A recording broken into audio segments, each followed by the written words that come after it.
Ngayon ay bagong taon at maraming tao ang nagnanasa na magkaroon ng mga bagong material na bagay. Bagong cellphone, bagong gadget, bagong bahay, bagong sasakyan, bagong negosyo, at kung ano-ano pang gustong maabot ng tao na bago. Wala naman pong masama sa mga ganyang klaseng hangarin dahil bilang tao may kanya-kanya tayong desire sa ating sarili. Pero ang pinakamagandang matatanggap mong bago ngayong taon ay ito. Kaya't kung ang sino man ay na kay Kristo, siya'y bagong nilalang.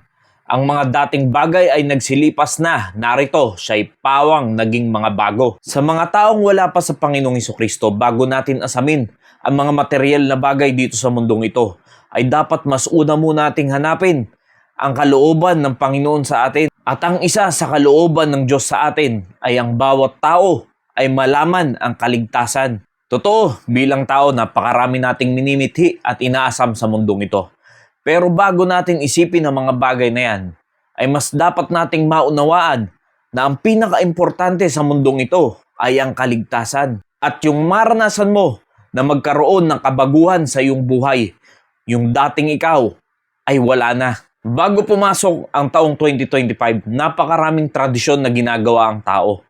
Kesyo meron pa dyan maghahanda ng bilog-bilog na prutas, tatalon-talon pagdating ng alas 12 para mabago yung buhay, at napakarami pang pamahiin. Pero alam nyo mga kaibigan, isa lang ang kailangan natin para tayo ay magkaroon ng kabaguhan.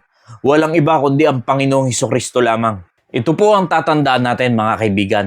Ang taong wala sa Panginoong Hesukristo ay patay espiritual. Kaya't ang isang taong wala pa sa Panginoon, ang pag-iisip niyan ay puro makamundong bagay. Hindi niya naiisip yung mga makadiyos na gawain at mga bagay.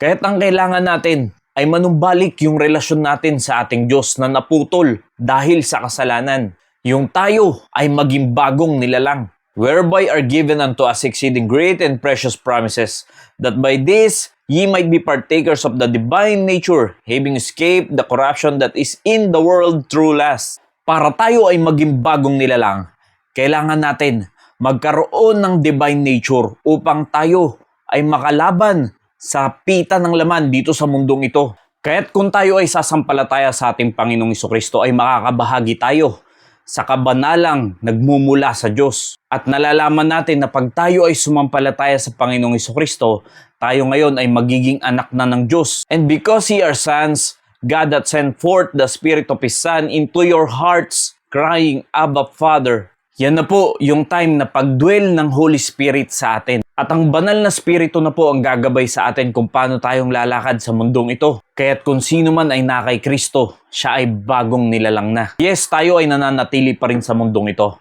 Pero tayo, bilang mananampalataya ng Panginoong Hesukristo ay manglalakbay na lang dito. Hindi na dito ang totoong tahanan natin kundi sa langit. At tayo bilang nandito pa sa lupa at hindi pa dumadating ang ating takdang araw, meron tayong panglaban sa mga pita ng laman, sa gawa ng dyablo, dahil tayo ay ginagabayan na ng banal na Spirito. Hindi na tayo hiwalay sa Diyos. Hindi na po tayo patay espiritual. Kaya mga kaibigan, kung meron kayong gustong baguhin o mabago ngayong taong ito, yan ay walang iba, kundi kayo ay maging bagong nilalang sa pamamagitan sa pananampalataya sa ating Panginoong Hesukristo. Nawa naging pagpapala po ang mensaheng ito. Maraming salamat po and God bless you all.